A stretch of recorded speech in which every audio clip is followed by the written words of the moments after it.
And we're off. Welcome to Espression, the show where we settle in, pour a cup, and see where the conversation takes us. I'm Ishita, and I'm here with Alejandro. Whether you're on your morning commute or enjoying a brew of your own, we're glad you're at the table with us. Let's keep the coffee flowing and get into today's episode. Welcome to the second episode of Passionary.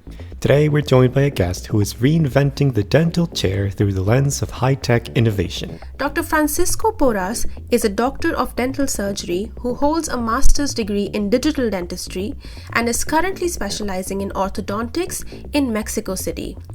When he isn't in the clinic, he is a lecturer at the University of Costa Rica and a sought-after trainer for private practices throughout Latin America. As the director of OP Digital, he is a specialist in clear aligner technology and digital workflows. We're going to explore how he balances his academic research with the reality of running a cutting-edge lab, and why he believes the best way to predict the future of a smile is to print it. So let's dial it in. Welcome to Passionary Episode 2. We are joined by someone who is essentially a triple threat in the world of modern medicine. He is a clinician, researcher, and a tech entrepreneur. In 2025, he took home second place in the National Research Award for his work with 3D printing in dentistry. And today, he is the founder and director of OP Digital. While most of us think of dentistry as old school with the plaster and the wax, our guest is building a future centered on digital workflows right in Latin America. So, welcome, Dr. Francisco Porras. Thanks a lot. Yeah, would you like to start by telling us a little bit about what you do? Okay.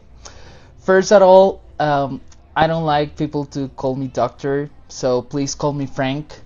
Okay. Doctor is a category of our way to say to people that we study something from medicine, but actually that is a profile title that I don't identify for me, because actually I'm a person, so I like be called by my name. I always tell my all my patients, don't call me doctor, please call me Fran, because I'm a friend here. Okay, so first of all, tell me Fran. Okay. Okay. Yeah, Fran. Fran and I go way back, and he is one of the ones. So when we were rounding up the list for the guests of Passionary, I said Fran has got to be a guest because he's truly someone who cares for all his life. Like, we've known each other for almost 20 years, and we're 25, so that says a lot. And he's definitely someone who is very passionate about what he does, and Thanks, Ali. Well, I'm from Costa Rica. I study at the University of Costa Rica. I graduated last year, 2025. And in that year, I got the second place, as it said, in the International Dental Research, doing my 3D printing. That was my topic, my thesis for the career. And I got the way to enter to my master here in Mexico. So right now I'm living here in Mexico and I'm studying the field that I really love of dentistry, that is orthodontics. So what I most love of this is to make people smile. So this is a very, very important field for me, because what I love to do more is to see people smile. And I don't think there is any other profession that I can make people to, at the end of any appointment, tell me a smile, and they always smile. So this is the way I try to make the world happier. I really love what I do. It's a very nice way of looking at it, yeah. I'm an open book, so ask me everything. Okay. So, yes. Mexico City as well. Like, yeah, you could invite me for some tacos sometime. Yes. But okay, let me get right to the questions. So we've talked about, so you're a dentist, you're a lab owner, you've done lectures at university, you do research, right? You're also studying a master's, your second master's, I think, right? But here in Passionary, we care about figuring out where all of that comes from. And my question is, like, what drew you to dentistry? Where does that initial spark come from? Okay. That has a very funny part because, well, my dad is a dentist. He is also an orthodontics. And Mm. they say that when I was a child, like 4 years old, I was at the hotel and I went to the pool and I was starting to talk with a stranger, and the stranger asked me, "So, what do you do for a living?" And in that minute, I was 4 years old, and I said, "Well, actually, I'm a dentist, but right now I'm at the kindergarten." So Okay, yeah. that has a very funny part for me because since I was little, I know that I want to become a dentist, and I love making people laugh. And as I said, there is no any other profession that you can say to people smile and they smile. When you go to, I don't know, to the circus, probably you laugh from others' Uh-huh. behavior, but not as a profession when you say people it's very funny because all the people that go to the dentist always go with the scare, with fear, Yeah. because they say it's going to hurt. And I said, with me, no. Okay, we are Mm. friends. We are going to talk about. I'm going to see what is your problem, and what I want is you to tell me what do you don't like of your smile and Mm-hmm. how we can fix it. And that's one of the things that I love the most. And I remember I have this memory of Adriana, our Spanish teacher, at ninth grade of high school. And on the first day of ninth grade, she gave us a piece of paper and tell us, okay, I want you to do a writing, practice of writing. So she gave us the topic, what do you want to do for a living? And and I start doing my essay for the dentistry and everything. And when she collect all of them, she was like, okay, I have reviewed all your essays, and I want to ask you to introduce yourself because she don't know about us. And when she went to me, she said, okay, I know you. I see that you love dentistry. But I have a question, Francisco. Where do you want to study that? And I was like, Where? Okay. I want to study that at the University of Costa Rica. And she said like, okay, great, yes. With this essay, you are not going to enter to the University of Costa Rica Oh. because your redaction is too bad. I don't know if you are going to pass the exam. And I was like, what? It's my dream to study at the University of Costa Rica. And Because it's quite a competitive program, right? yes, and it was like, okay, I understand what you are saying to me.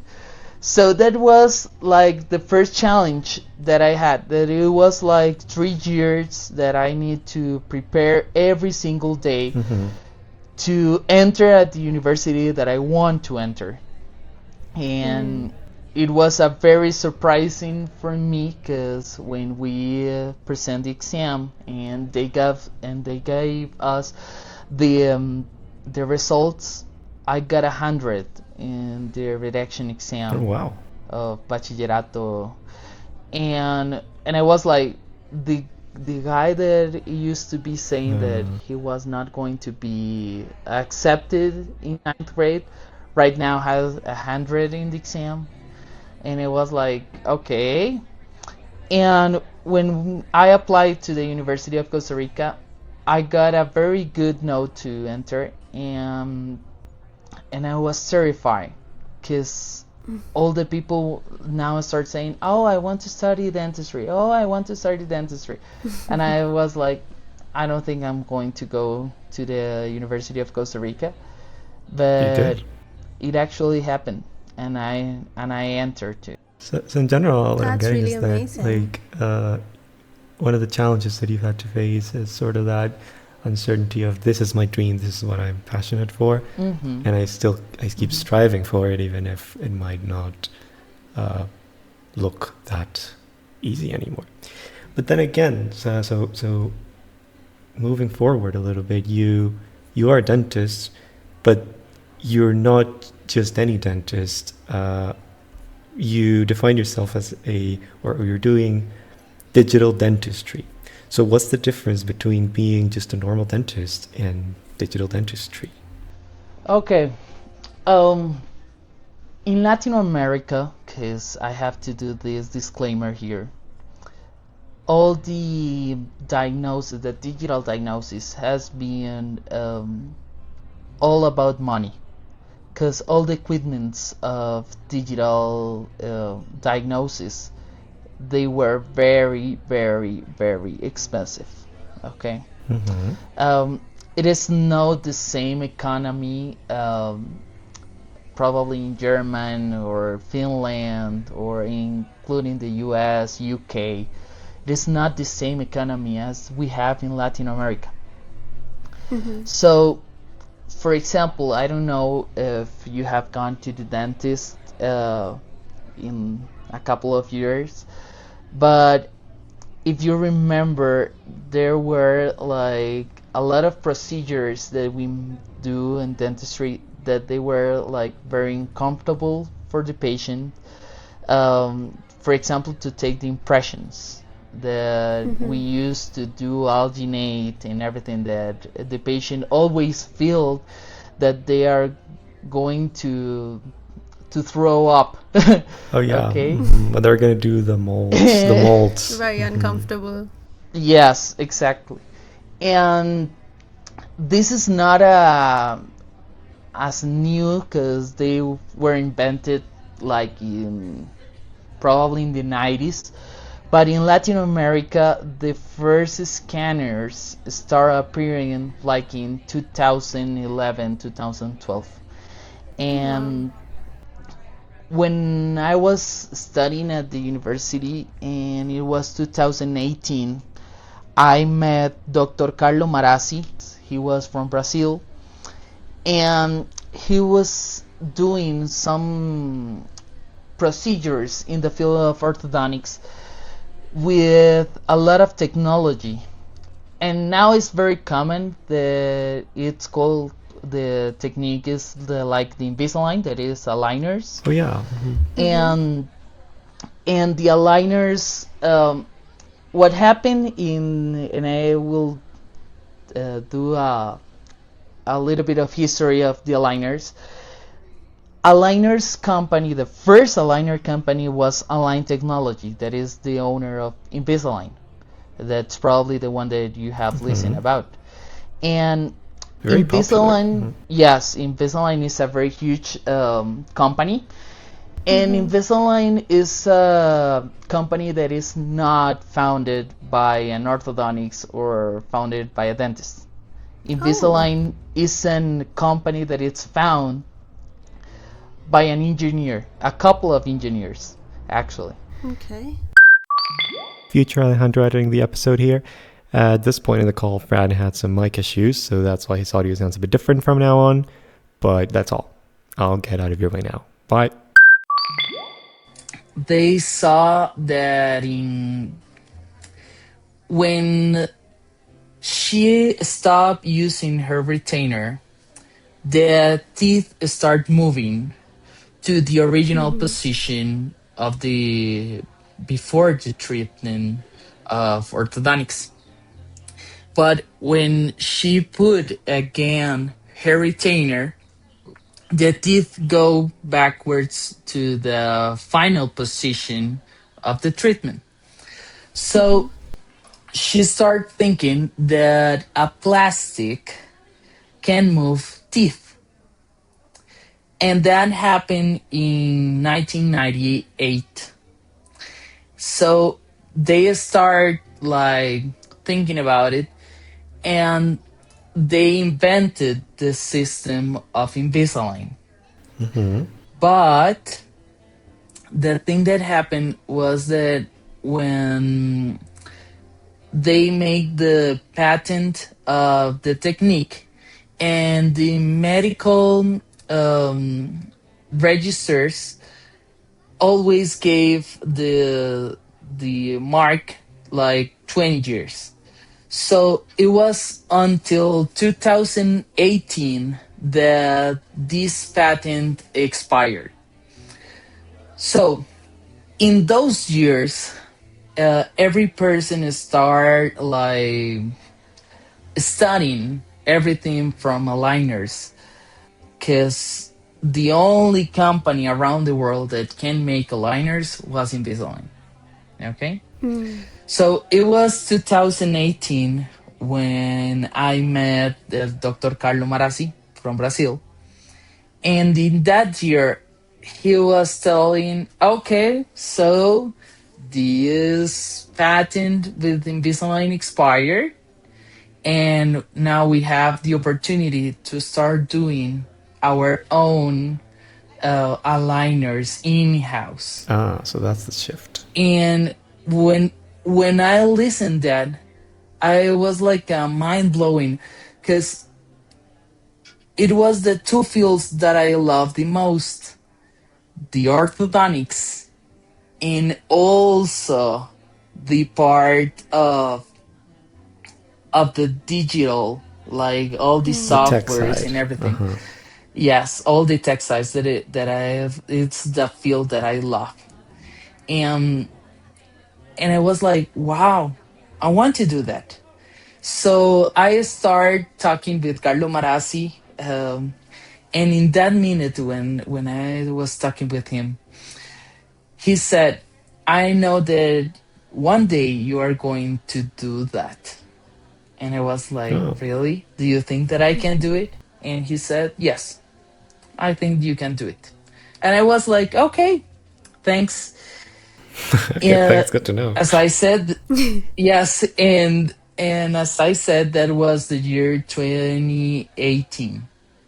It was like 2019, yes, the next year, and I started saying, I want to do that. I want to start researching and doing everything to do aligners in-house. So I start studying and see what I need, because in that minute I don't know anything of what I need to do. Start doing aligners in-house, and I was like, okay, the first thing that I need is an intraoral scanner. The intraoral scanners, as I said, probably in German or Finland or in the Sounds like a US. machine scanner. Yeah, that was very popular and since 2005 probably. But in Latin America wasn't so common to see that. And I was like, okay, I want one. So I started searching, and I found a company in Costa Rica that sell the intraoral scans. But there was the first problem of all: Let me guess. Cost. money. Yes. Yes. In 2019, the cost of the intraoral scan, it was around 50K Wow. in Costa Rica. Okay. So it was a lot of money that, of course, I can pay for that. Sorry, just 50K US dollars, right? Yes. Okay. Go ahead. Okay. Wow. And it was okay. Next point. I want a 3D printer, and I Wow. need a software. And I start searching. Okay. Software. It was 8K only for the software. And then I saw the 3D printer. In that minute, the 3D printer was 20K. And I need a thermoformal vacuum. So I need 5K extra. Oh, And okay. I need all the materials. So it was around 100K USK Wow. to do what I want to do. And I start talking with my dad, and I say, I know, alone. I'm going to the bank to see if they can loan me What? 100K to start doing what I want to do. Okay. Okay. And Huge bet. when and I went to the bank and I start doing everything. And when the bank called me to say me, Frank, do you know what? Um, we're looking in Costa Rica. There's no one doing this. You can be a pioneer in this field, and you can start doing this. So I will approve it. Oh, So Oh, wow. okay. you can do that. And I was like, great, I want to do that. And I was so happy because I was going to start doing what I really want. And do you know what happened? COVID? Do you remember what year I told you that I started doing everything? 2020, COVID. 2020 Ah. COVID. Uh, And all my plans go down again. And I Mm. was like, okay, I think that for me, God something better have always comes. a plan. Yes. So if God have this stop it right now, probably it's going to be a better plan in a future.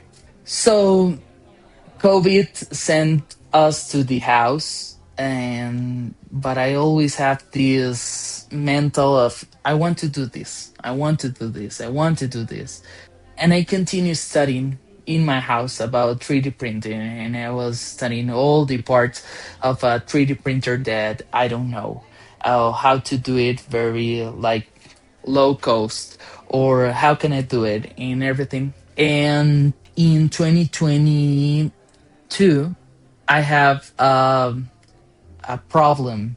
That problem was called my ex-girlfriend. Wow. So in that minute, when she broke up with me, uh, I continued studying more and more and more and more and more. And I remember that in 2022, a week after my ex-girlfriend broke up with me, I received a call. And that call was from Brazil, from Carlo Marazzi. And Mm. he told me, Frank, I have been thinking about you. What are you doing right now? And I was like, Doctor, I haven't done anything. The only thing that I have done is to the theoretical part that is studying from my house. And he told me, okay, now I'm going to help you. You are going to come to Brazil to study here at my clinic, and I have all the tech that you need to to do the things that you want. So come to here. And I was like, okay. And then I started searching for flights from Costa Rica to Brazil because I want to go to study 3D printer in Brazil. Wow.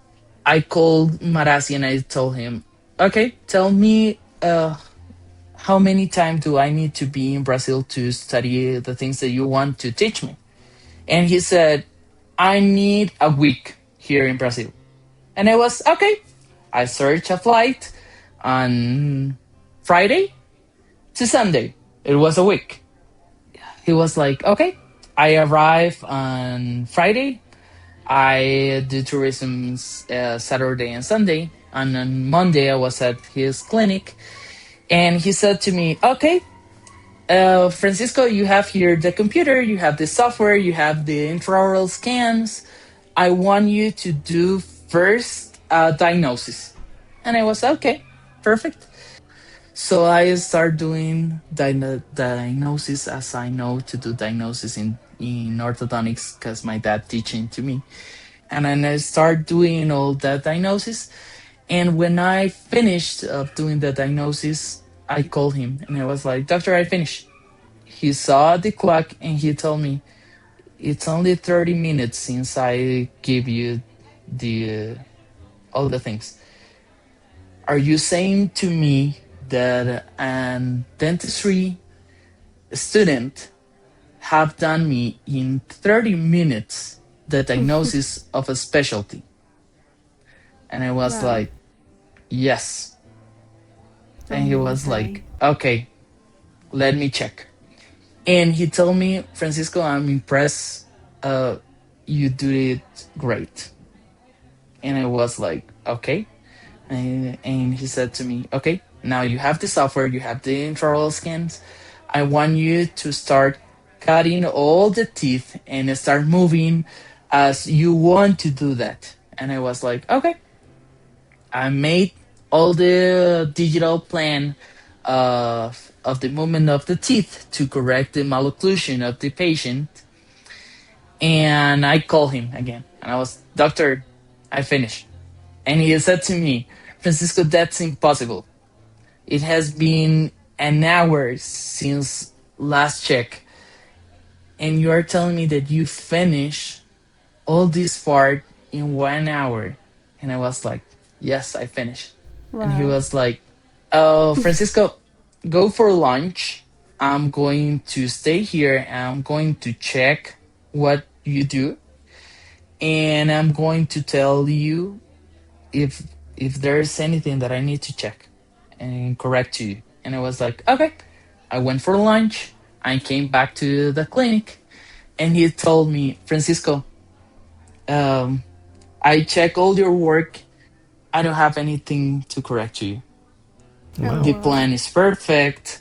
So in general, I'm getting is that like you seem to, so your passion motivated you in a way where when you finally found, because you were sure that loved you would love to do that, and you finally got a chance from someone who believed in you, and you realized that, oh, this actually clicks. Like that was the moment when it clicked for you. Mm.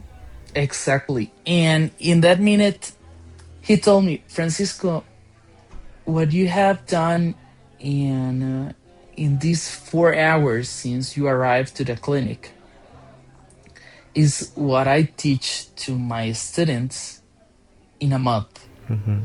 Oh, wow. I don't know how you do it. You love what you do. So continue doing it." And he That's said that day, and I remember because at the end of the day, he came to my That where was I the was key. in Like her. he kept motivating you. Yes, and in that minute he came and he told me, "Francisco, um, I don't have more things to teach you. You wow. have Wow, won a that's good. week in Rio because you have done everything. You have done it right." And it was like, what I'm going to do in what week in Rio, because I was going to came to his clinic all the week. I wasn't in that minute. I start searching in internet what to do in Rio de This is in Janeiro Rio when I finish for a everything that I week. had to do. Yes, because in that minute I don't know what to do, and I was so surprised because I was mentalized that I need to go to his clinic all the week, and I Mm. finish it. And in that minute, I said to him, "Okay." When I came back to Costa Rica, I had the problem that now I have the theoretical and the practice part, but I don't have any of the gadgets that I need to do. Wow. So I start again. Right. So yeah, we'll move into the gadget We're part gonna for the second interrupt part. you. Yeah. Because Okay. that is something we want to save for the next segment. So, what Okay. we're gonna do right now is we're gonna move into a break. This break is called Extra Short. So, it is Okay. basically a rapid fire round where I'm gonna ask you some questions and you Okay. have to answer with the first thing that comes into your Extra mind. shot. Okay. Extra So, are you shot. ready? Yes. Yeah, Okay. extra short. Okay. Right. Let me just Are Yes. you ready, digital Okay. dentist? Right. What is your go-to coffee order? Oh, always a caramel latte. Nice. What is the weirdest thing a patient has ever said to you in the dentist chair? Oh, that is a very funny story because in the university I had to ask the patient about risk of sexual relationships, like if she Okay. used condoms or things like that. And Okay. she said, no, the normal ones. I don't like those with risk things. And I was like, what? Okay. But it was very funny that. Okay. If you could 3D print something non-dental, what would it be? Non-dental. Well, actually, this week we are printing the how do you say it? Llaveros. Oh, key The rings. key rings. Oh, Yes, okay. key rings. Oh, That's Yes, very cool. interesting. Okay. yes. Costa Rica or Mexico City, which has better street food? Oh, street food Mexico. Yeah, of course. I agree with that. Second. Okay. Yes. Okay. Yes. If this is true, if this has happened, what's the most expensive thing that you've broken in your lab? Oh, 3D printers Oh. screen. Ouch. Yes. Now that you've told us the price of it, we know how bad that was. Wow. Yes. And this is the last question, if dentistry disappeared tomorrow, what career would you choose? Oh, that's a good one. Yes. Probably I'll start studying engineer in computer. Yeah, nice choice. Good choice. My studied techie something else part. as well. Interesting. Yes. Very Yes. nice. Okay, that brings us to the end of our break. Extra shot. Extra Okay. shot, extra shot. Okay, welcome back to Espression. Welcome back to Passionary. We are here with not the doctor, Fran. Don't call him doctor, just feel like it. Now, as we do in Espression, we talk a lot about tech, about AI, about psychology.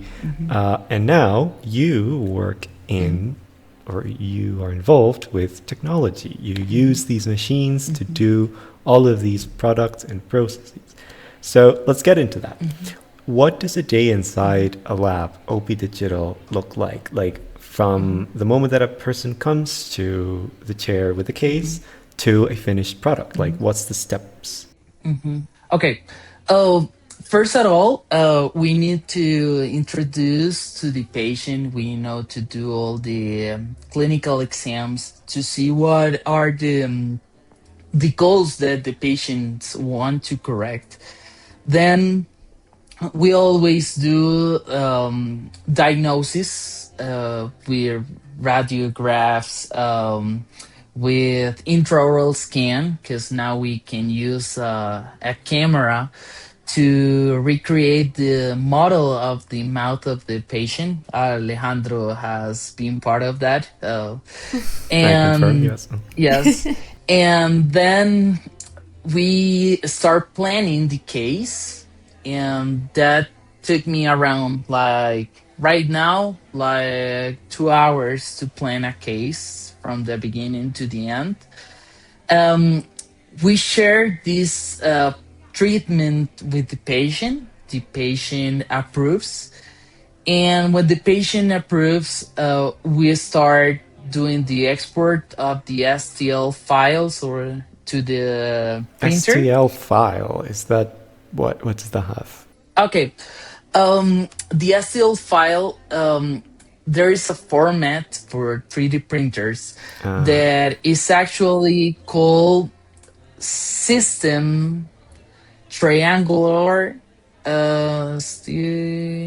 language. So basically the It object is, in a file.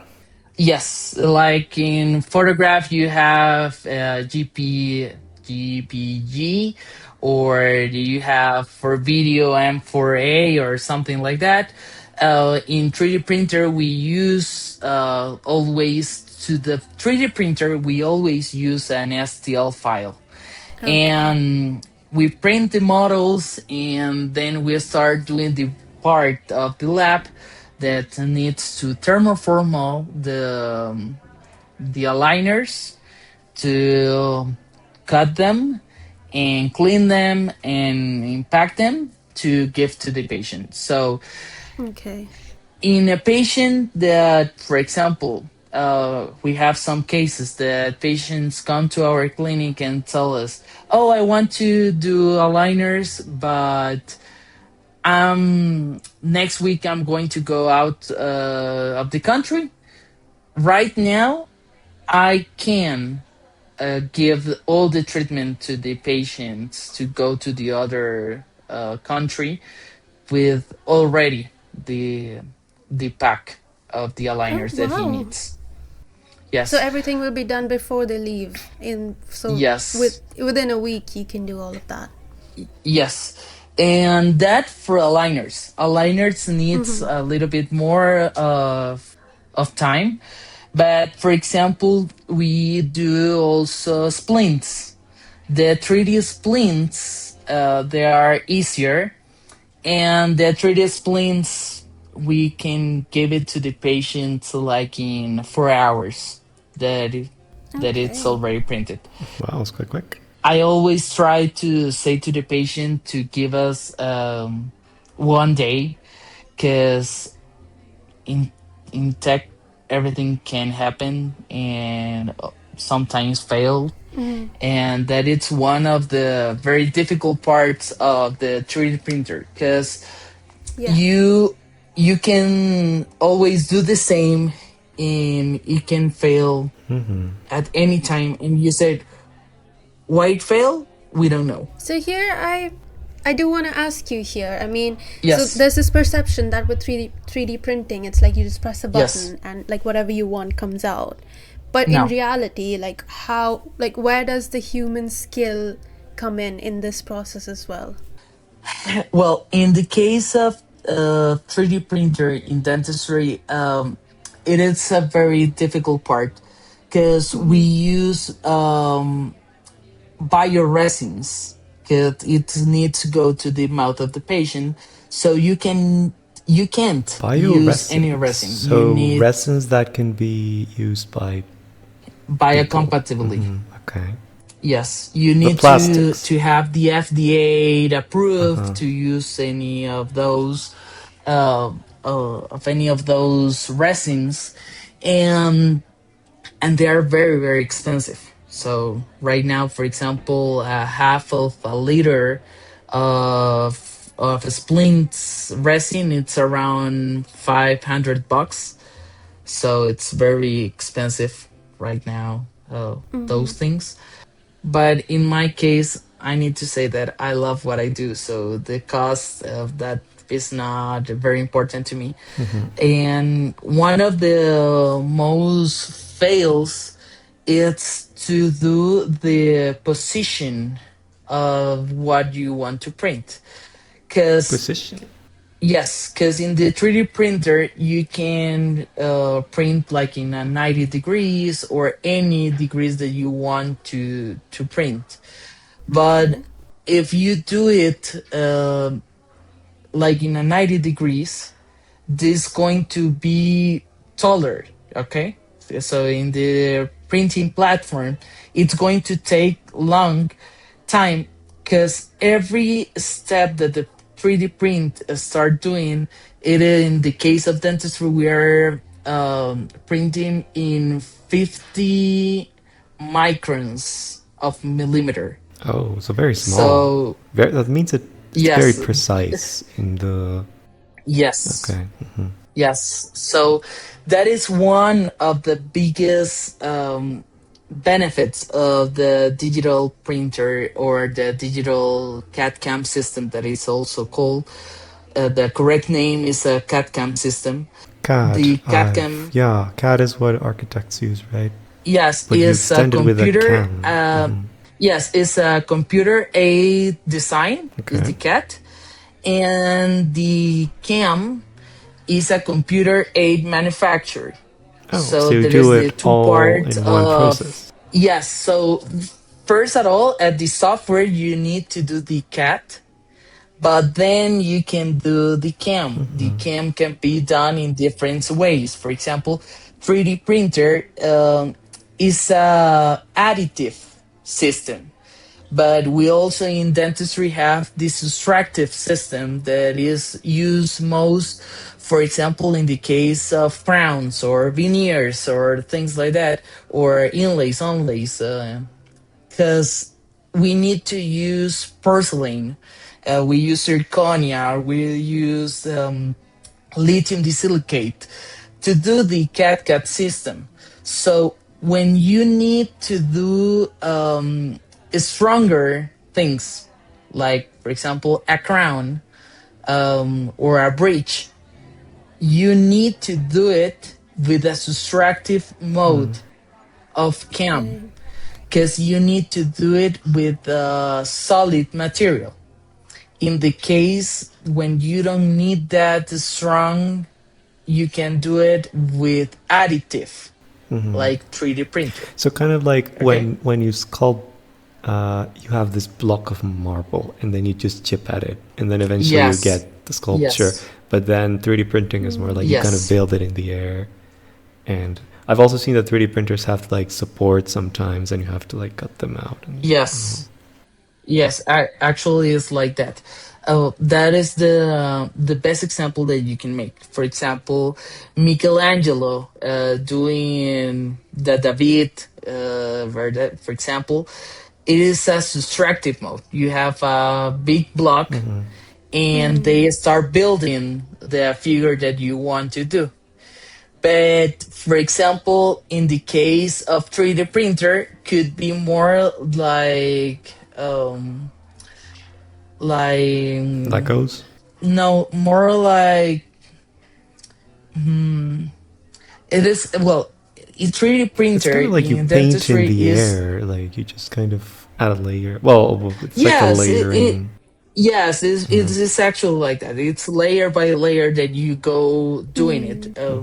That's the difference between 3D printer and the subtractive mode. And Okay. you mentioned all these challenges from before, all these tech challenges and all the difficulties that come with printing and with the printers, with the machines and all that. Here in Espression, we love to talk about AI. It's a pretty popular topic right now. So, how do you see this field being transformed with AI? Like, do you think that these algorithms can help in suggesting, correcting, planning? Like, how does that affect? Okay, AI right now have a big challenge in dentistry because it is very different what a machine thinks and can move than the biology of the teeth already moves. Okay, do you understand the difference? It is not the It's the same theoretical versus the to, practical reality of it. yes, o sea, it's not the same what you plan at the computer, what you obtain in the mouth of the person.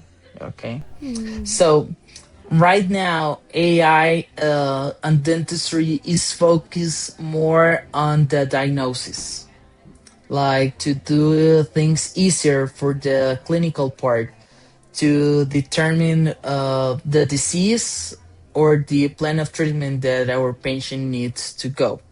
All these softwares already including AI for some parts of the planning, but the most important part of the movement of the teeth, it is always what humans do.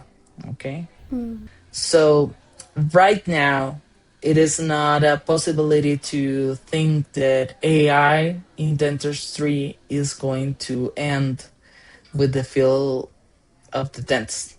Okay. Okay. Okay. I do want to ask you a little bit about your research as well. I mean, you did win the second place in the National Research Award. And you worked on 3D printing. So could you tell us a little bit about what your research was about? Okay, my research actually was very interesting because in the field of dentistry, we have the 3D printers that they are made for dentists. That it was like right now, for example, a SIGA, that is one of the most used 3D printers in the field of dentistry. It is around 10K, No, okay, okay. right now. But right now there is a market. It's called the commercial market, but in Latin America it's called the Chinese market. That they are those 3D printers that they are made not for the dentistry field. But for everyone. And yes, but for example, these commercial 3D printers are about like $500. So $500 to 10K, there is a lot of Got difference. it, yeah. And my topic in my thesis was those 3D printers for $500 can print as accurate as 10K. And it was very funny because when we analyze, and what we do was to print in any cubic frozen, that those are brands of commercial 3D printers. We print the model, and we print the model again with a SIGA 3D printer. To the expensive ones. Yes, and we scan again those impressions, and we made a match with the STL file, and we saw the difference or the accuracy between both the original file versus what the printer print. And it actually was very funny because the commercial ones, so the cheaper 3D printers, had better accuracy than the 10K. Wow, okay. Oh, wow. So that it was one of the things that happened, and I said right now, if you the difference between the $500 or the 10K is the learning process that you need to go, because the dedicated 3D printers have all the parameters of the resins, and you can change any of those parameters, because they said for this resin you need to do this, Yeah. okay, but you can change any of those parameters. So you need more skill with in the order cheaper to use ones, the cheaper ones. yes, But you can do but pretty much do the if same you thing. learn, yes, but for example, if you learn of 3D printers, you can print any model like in around, well, in my case, when I teach in some of the courses that they ask me to go to teach, I do all the protocol to teach the dentists how to use a cheap 3D printer, and they can start doing all the processing around, I don't know, 3-4 hours. Okay, so the learning of the 3D printer, you got it in 4 hours. Just gotta learn the With the skills. dedicate, yes, for the dedicated 3D print, you don't know to know anything about 3D print, because you only touch a button and it start to print. So, as I said always to the clinics, do you want to get a low cost 3D printer but with more learn, or you just want to print? You need to pay. So this is the difference of 3D printers right now. Okay. Okay. Well, it is actually very funny because when in my case I have right now 7 low cost 3D printers, and right now I can print everything and I don't Seven have to spend printers. 10K Wow. every time. Okay. So it's like a little army of 3D printers. Yes, right now. And it's called a farm. Oh, yeah. Got it. Oh, Yeah, and it's called a 3D printing farm. Let's just hope very interesting. they don't organize into a rebellion and they start asking for it. Yes, actually, yes. Okay, terrible joke. Anyways, let's move on to a break. So welcome back to Espression. Welcome back to Passionary. For this break, this section is called Cold Brew. So in this section, I'll ask you to share something from your field that took a while to understand. A lesson that brewed slowly. So basically, it goes to this question. What's something that you know now that if you could go back in time 5 years ago, what would you tell yourself? Wow. Yeah, you gotta reflect on it. Yes. Don't worry, we have time. Probably, I will say that time passed by. Okay. Oh, that's deep. You do things or you don't do things. Always time pass. And sometimes I want things immediately. In this digital era, I want to touch any button and start doing what I want. But I need to go to this learning process, and it takes time. I think that it's probably that if I start thinking what happened in 1 year is that everything passed by. You don't need to stand or saying today done. You gotta For keep example, moving, today I basically. didn't get. Yes, today I didn't get what I think that I will get. But tomorrow you have 24 hours To to keep start working. doing it again and So on that working again. note, if a dental student was listening to this episode right now and was curious about going into digital dentistry, what will you tell them to invest in first right now in 2026? Okay, first of all, digital scanner. It is, for me, is the most important thing to get. The patient always love to see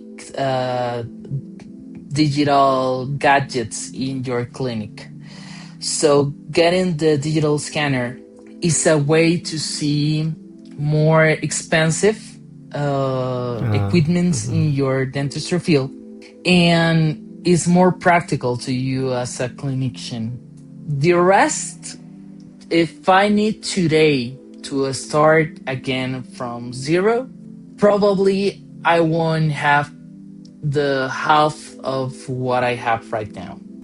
Because I have a lot of machines that I already don't using anymore, because I have found another way to do it faster, easier. So right now I can say that the intraoral scan is the first thing that you need to buy going out from the dentistry faculty. Okay. Right. Thank you for this break, Fran. We will be right back with Espression. Welcome back to Passionary, episode 2. Moving into our next segment, we are going to talk a little bit about the bigger picture and looking towards the future. So I'm gonna start by asking, so you train dentists across Costa Rica and Latin America, Francisco. When you walk into a traditional clinic and try to convince them to go digital, is there any resistance that you face? And if so, what is it and what do you do? Okay, for older dentists, they don't want to invest in tech. Is the first thing. They don't want to invest in tech. And more when you said, oh no, you need an intraoral scan and it's 20K. So it's very high investment that you need to do. As I said, Latin America economy is not the same as in Europe. That probably those 20K, it's easier to get, I don't know, in the US than is in Costa Rica or is here in Mexico. So there is always a difference, or the resistance is always about money. Okay, yeah, there's always a resistance in that part. And the other thing is that in the dentistry field, we learn how to work with teeth. Not They don't Exactly. teach us how to use a computer. So that is the other resistance, because the doctors, or in my case, my Yeah. dad, called me. This computer is not working, and I said, "What happened to the computer? It is not turning on. Do you have plug it in? Oh no, the battery died. Okay. First Yeah, at all, classic. connect the computer." Hmm. So, so, or he said to me, "The scanner is too slow." I'm frustrated because I have been okay. You have turned it off the computer? No, I haven't turned it off in 3 days. Uh, So, turn it off. Leave the computer Breathe. to refresh a little bit, yeah. and start again. Oh, okay. Yeah, this seems to be better. Okay. So what you're saying is that there's more of a generational gap in terms of adapting to the digital. Yes, Right. Yeah, I think this goes completely. many Yes, domains as well. and that yes, and that is the thing. Because right now, for example, me as a 26-year-old dentist have 20K to invest in an intraoral scan. It's too difficult. But for older dentists that have more Oh, than they have 30 more money. years doing dentistry, Got it. they have more money, or they have more options to go to the bank Yeah. and get a loan to get the intraoral scan. And so all the possibilities is around money and the age, because this gap of this generation gap that we got it in money in older ages, but you have Yeah, it's young people paradoxical. with, yes, and we have this problem right now. So it's that mindset shift that's also required with people who have the resources Yes, to get it. Yeah. yes, that is the biggest problem that we have right now. There is the section of the digital part in digital clinics right now. It's about money. Right. So, but you mentioned at the beginning of the episode that a lot of people are afraid of going to the dentist. They're afraid of it hurting. They're afraid of all of the machines and everything that's going on. But you also said that people like to see these tech gadgets and all this advanced 3D scanners. And I know because like when I first saw an intraoral scanner, I was like, yeah, love it already. But do you think that digital dentistry can change the fear societal-wise of going to the dentist, or do you think that the issue of that fear goes deeper? Yes. For example, right now we have what we call digital anesthesia. The thing that the people don't like about going to the dentist are then when you got with the anesthesia, Yeah, yeah. and they say that we have a carpool with very long Needles, yeah, the needles. they say like, no, I don't want that. Okay, but what happened right now is that the digital anesthesia, it is also have this needle, but you don't have the pressure of the hand of the doctor pulling out the anesthesia. There is a mechanical system that goes like, how you say it, gota gota, like Drop by drop. It's kind yes, of like like the drop by drop glucose, like the of the glucose anesthesia. monitoring things, where you just like and you pinch your finger and Yes, it. but yes, so the real problem with the anesthesia is how fast you Okay. press the anesthesia to the tissue. Okay, so with the digital anesthesia, you got it drop by drop. So the Oh, I get process it. is a little bit slower, but people don't feel the anesthesia. Oh. Actually, the needle in dentistry, you don't feel it. What you felt is the anesthesia in the mouth of the Oh, people. so the Okay, machine helps so to solve the pain problem. yes, yes. Or for example, the throwing with the impressions that we make to do the cast. And The in that, because you're saying like there's so many things that again, like you said, dentists are trained to operate on teeth, to Mhm, work with mouths, but there's mhm, machines that are now doing mhm, it better in ways that a person would never be able to. And it's the case with so many domains as well. It's like we love to talk about AI here. We've talked about this before, uh, mhm, but this is more of a physical domain. Do you think there's still? Do you think mhm. there's something that was lost, that the hand skills, the people skills, the technical skills from the doctor, do you think that is lost when dentistry becomes more digital, or do you think that there's a sort of craftsmanship argument to the doctor who still do it old school? Actually, I can say that for me, it is more difficult to do digital dentistry than a common dentistry. Because in digital dentistry, you see all the fails immediately. When you do a bad intraoral scan, you can check it right now that there's a problem. So, for example, when we prepare a teeth for a crown, we don't see any of those problems until you get the crown. But with digital dentistry, you need, or actually, you can see more details of failure that you need to be more careful.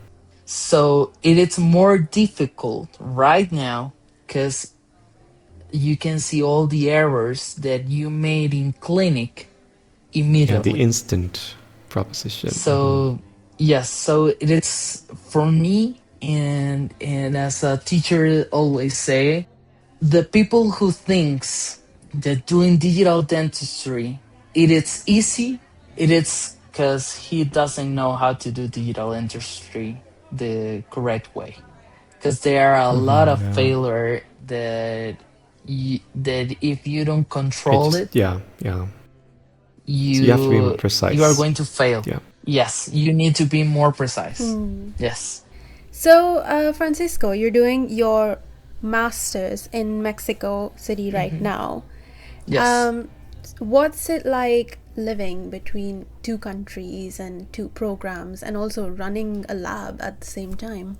Well, actually, I can say that this is one of the biggest benefits of digital dentistry because I don't need to be in Costa Rica to work on digital dentistry. I can be around the world, and I can say that last year I went to Greenland, and I was in the middle of the Atlantic Ocean, Wow. Okay.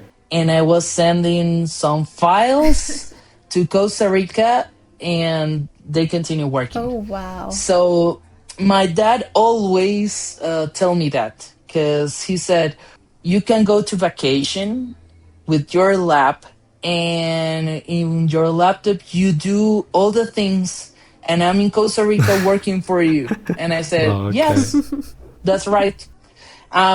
So here in Mexico is one of the things that I do the most. I actually work all the mornings, and then in my program here in Mexico starts at 2 p.m. and finish at 10 p.m. So all my days start around 5, 6 a.m. Wow. And I work and I send all the work to Costa Rica, and then I go to the university all the afternoon, part of the night, and then I came back to my apartment to sleep. To the next day, do the same things. But it's very funny because it's one of the benefits that I have with digital dentistry. They send me the files. I check the files. I correct the files. I tell them, you do this wrong. You do this right. You need to correct this. You need to correct that. Or this is okay. I send all the things.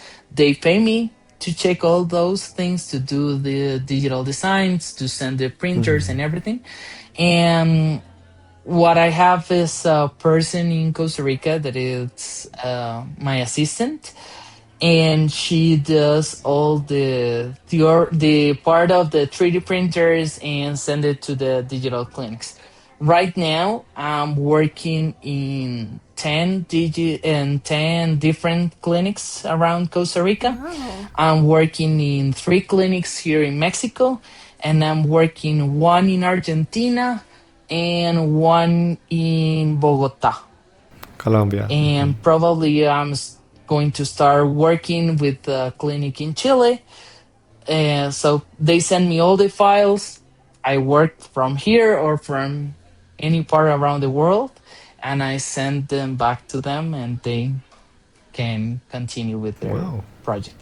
How impressive. That is I might need to amazing. start learning That's digital really dentistry. impressive. So that is a very good question.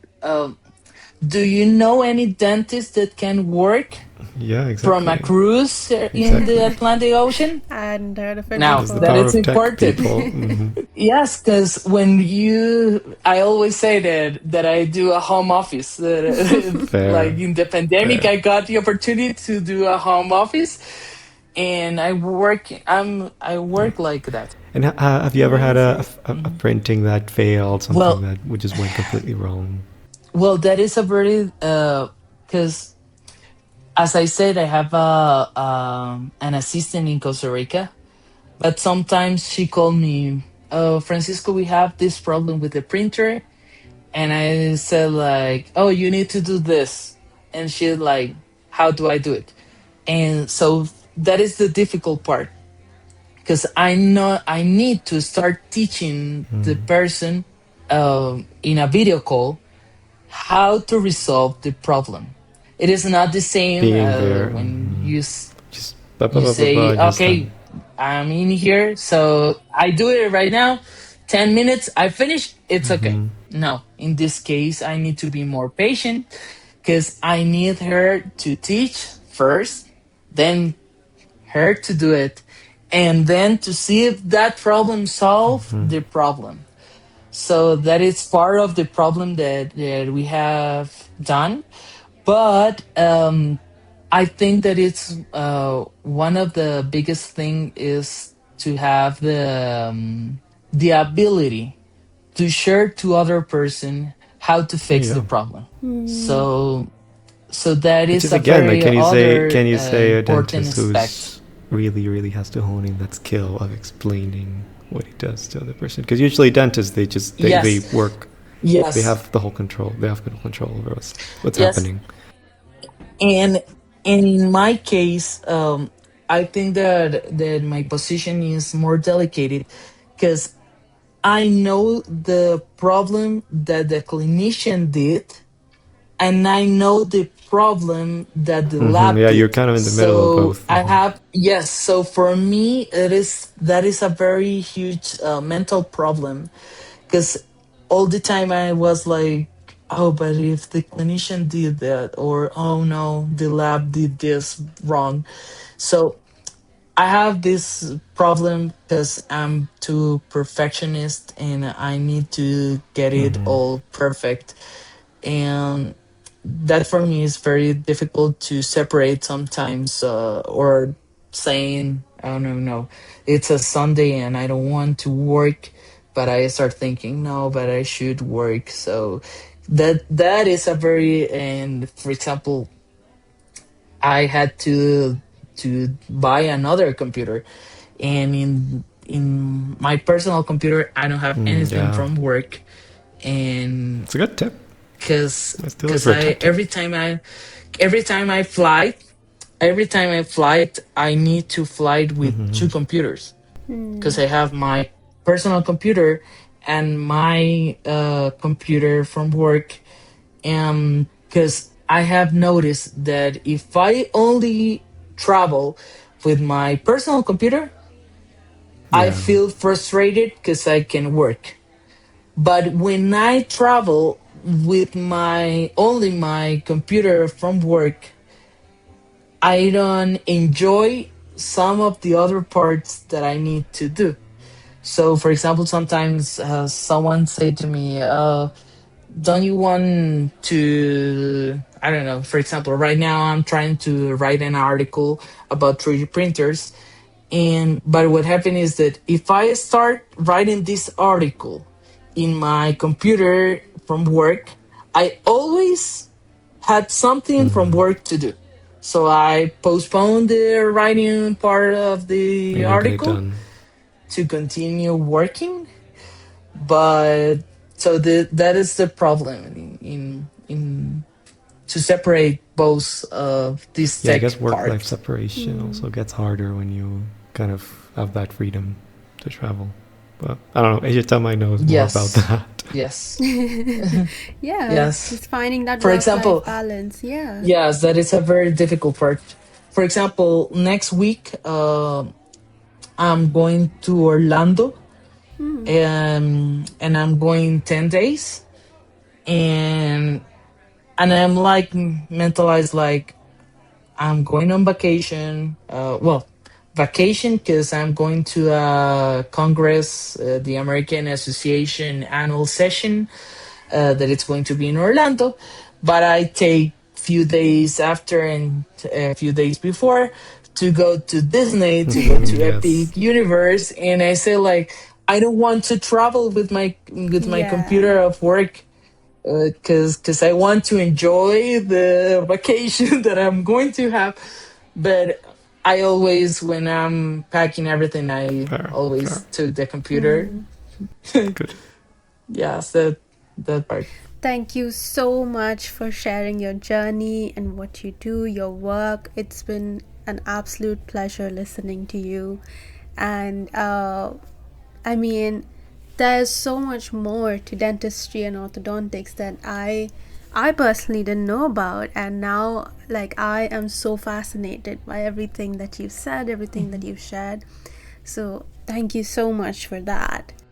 One final question that I Question. have for Question. you Uh-huh. is 10 years from now, what does a visit to the dentist look like? Can you paint a picture for us? And also, I'll add because I think we can do something good here. So, we always in Passionary we're always gonna ask this last question: what's next, and where do you see yourself in 5 years? So maybe we can combine those two. Like, where do you see yourself in that picture that Okay, is? yeah, let me ask the question again. Okay, go ahead. Okay, then Okay. should I ask the question Yeah, again? go. Okay, let me just ask the question again. Okay.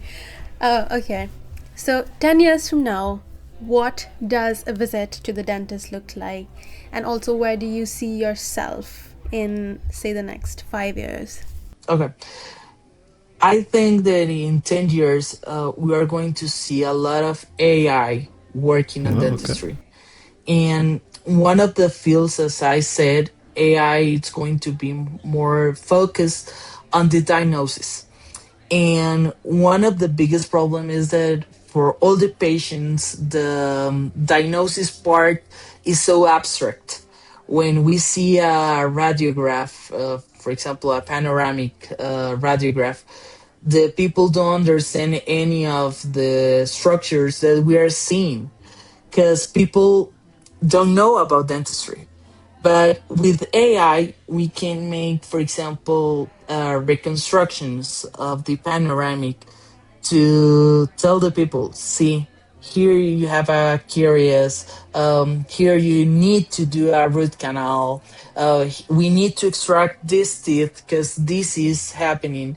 So if the AI can help us to make the patient understand more of the problem that they are having, that it's going to be easier our field.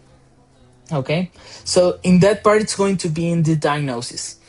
In the practice field, I don't think that AI it's going to end with the dentistry field because there are a lot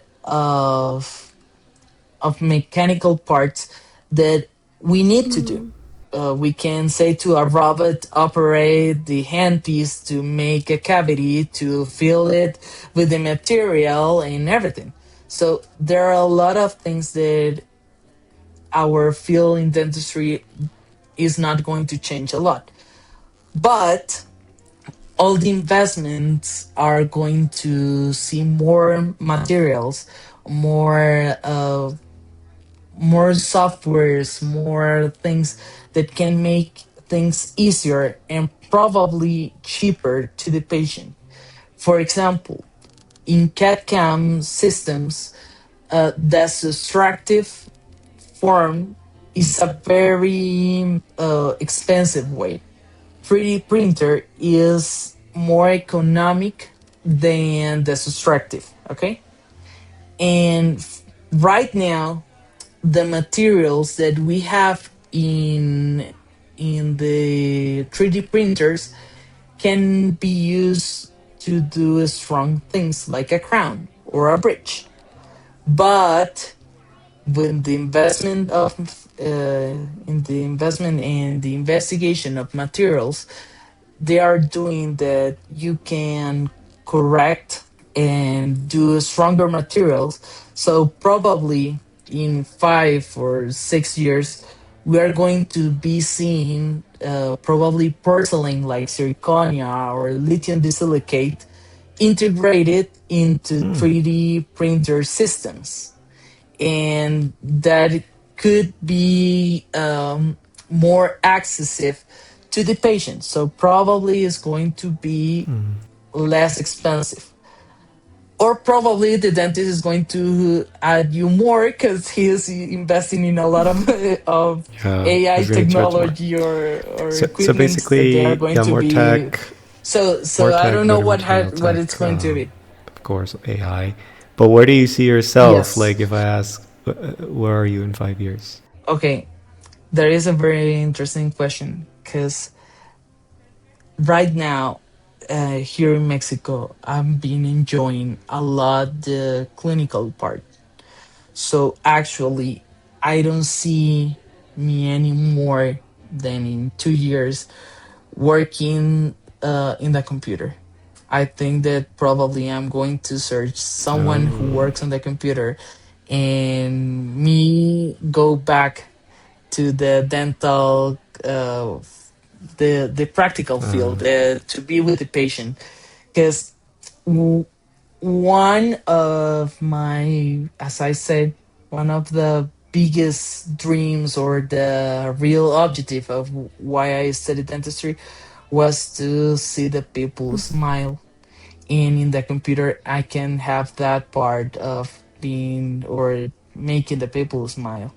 So probably I see in 5 years having a very strong group that I can delegate some of the parts of the work, then they can do things from the computer and I can supervise what they did and to have the correct the things that I just said, the errors of the clinic, the errors of the lab, and have it integrated to do the great work that I can do.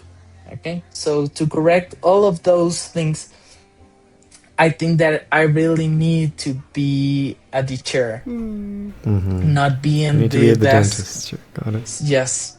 So actually, I love to see the people mouth. I think that that sounds weird. I know that people don't understand when we say the dentist always just see the people's mouth, but it's true. Probably, and I don't know if it happens to you the street that you see a very pretty woman or a very handsome man, and when you look and the person smile can change completely the perspective that you have of that person, because if that person don't have the straight teeth or don't have a very good looking teeth, the the perception of that person feels different.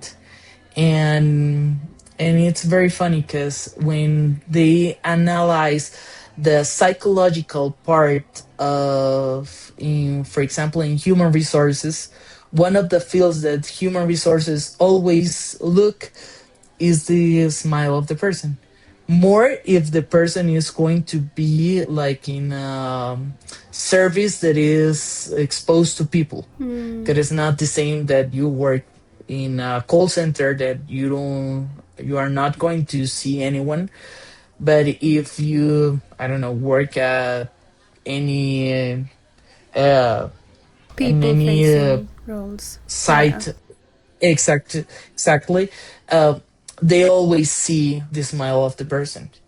And I will, and I always say to the person that a beauty smile is more than just an aesthetic feel. It is also a function. If you want to go older with teeth, uh, for example, and that is one of the things that I always say to the people: the axis of dentistry, or the axis of toothbrush, it is not the same axis that our grandparents have, what we have. Because right now you can imagine going to your house without a toothbrush. But for example, my grandparents said I have my first the age of 15 years old. So right now, the axis of dentistry or the oral health has changed a lot. And right now, you see older people getting braces, and it is more just than aesthetic. You can see that those actions are actually for her health. And there is another field, a huge field that is already coming, that is going to see all the posture part of the person. It is all around the teeth. Oh. So it's not the same way that you walk when you have teeth, or when grandparents don't have teeth and they are using a prosthetic. So those things are going to change a lot, and dentistry field is changing huge, because it's changing huge. and and I think that probably in a few years, medicine is going to look more the importance of dentists in the protection of all the health of the person. Because right now, when you go to, I don't know, to check your heart, the cardiology only check your heart, but he is not looking all the problems that we got around the teeth, and why the heart is not working, because there are missing tooth, for example. So there are a lot of things that medicine is going to change in a few years, and that is a very interesting perspective that we want. But in my case, I can say that all the things that I have done is to go back to the dental chair, to continue working with people, and knowing all the tech part is going to open my mind to help the people to reach their goals easier, more comfortable, and with better results, without having a lot of other things that in the common practice we used to have. So I love the tech part, and probably I'm not going to leave it away everything, but I always love more to be with the patient, to take my gloves in my hands and to tell people change her life or make him laugh and see her smile. Actually, that for me is the most important thing in my career. To wrap up today's conversation, we've reached the crema, the final layer of Fran's journey from messy plaster molds to a high-tech printer farm. We learned that digital dentistry isn't just about cool gadgets. It's about making the dentist chair a lot less scary. By using 3D scanners instead of uncomfortable molds and planning everything on a computer first, Fran can create more precise results with much less physical stress for the patient. His research showed that the real secret isn't necessarily having the most expensive machine, but having the passion to master the tools you have. While tech like AI and 3D printing handles the heavy lifting of manufacturing, the goal remains deeply personal, using these tools to give people back their confidence. As Fran said, it's all about the simple human joy of making someone truly want to smile. As you head out, remember that the best technology is the kind that helps us be more human. Keep your curiosity sharp, your smile bright, and your passion for innovation even stronger.